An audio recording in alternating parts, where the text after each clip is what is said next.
We provide you the platform to turn your dreams into reality. Give wings to your aspirations with KR Mangalam University.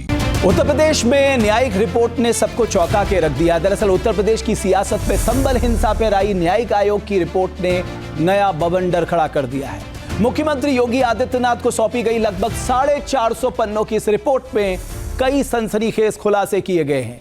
इसमें पूर्ववर्ती Samajwadi party सरकार पर न सिर्फ पक्षपातपूर्ण रवैया अपनाने बल्कि सुनियोजित तरीके से संबल की डेमोग्राफी बदलने का भी आरोप लगाया गया है।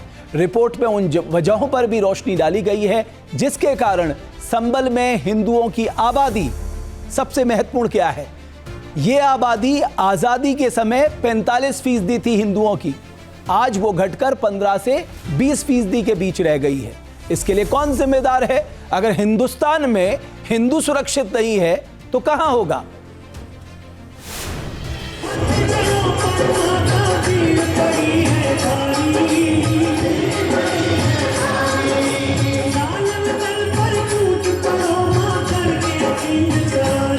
संबल की जाबा मस्जिद से महज 100 मीटर की दूरी पर भजन कीर्तन हो रहे हैं।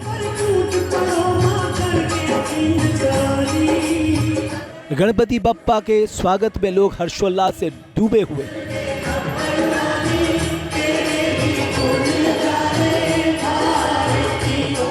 इस वक्त हम संबल ग्राउंड जीरो पर मौजूद हैं और जो तस्वीरें हम आपको दिखाएंगे उन पर भरोसा करना बेहद मुश्किल है।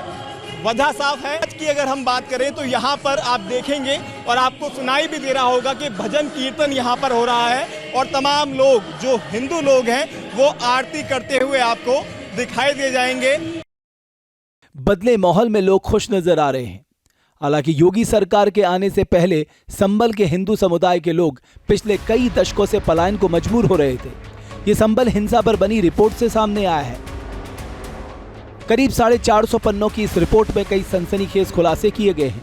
इसमें पूर्ववर्ती सरकारों की उन नीतियों का भी जिक्र है जिसके कारण सुनियोजित तरीके से संबल की डेमोग्राफी बदली गई। इस रिपोर्ट में 1976 से 1978 के सांप्रदायिक दंगों का विशेष उल्लेख किया गया है। इसमें कहा गया है कि 1976 में हुए दंगों के दौरान हिंदुओं का खुलेआम नरसंहार हुआ। रिपोर्ट में यह भी कहा गया है कि इस दौर में पीड़ित हिंदुओं को कोई न्याय या राहत नहीं मिली। और तो और 2006 में जब प्रदेश में समाजवादी पार्टी की सरकार थी तब इन दंगों में आरोपी रहे लोगों को लोकतंत्र सेनानी घोषित कर सम्मानित किया गया। इस फैसले को हिंदू समुदाय के खिलाफ स्पष्ट पक्षपातपूर्ण कदम बताया गया है। उस समय मुस्लिम समुदाय को मुआवजा दिया गया जबकि हिंदू पीड़ितों की अनदेखी की गई।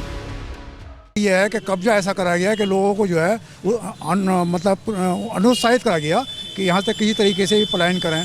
यहाँ रहने लायक कोई जगह ही नहीं रही। जैसे मकानों पर कब्जा करना, कुओं पर कब्जा करना, तो इसीलिए लोग भय की वजह से, डर की वजह से यहाँ से लोग बहुत पलायन करते। तो दुकान भी जल गई, मकान भी जल गए, सब जल गए। कौड़ियों में मकान बेचे आए, जीवन सरा में रहते थे साहब। 5 लाख की कोठी को 50,000 में दे के भागे वहाँ से, जान बचा। रुपए में कितने की थी वो आपका मकान? लाख की थी उस वक्त और 50,000 में दे के भागे भाई साहब। 5 लाख का मकान, जान छुड़ानी मुश्किल पड़ गई क्योंकि आदमी मुसलमानों में से भाग रहे थे निकल निकल। क्यों? रास्ते में जा रहा हूँ वहीं काटा, वहीं डाल दिया। दरअसल पिछले साल 24 नवंबर को संबल सुलग उठा था।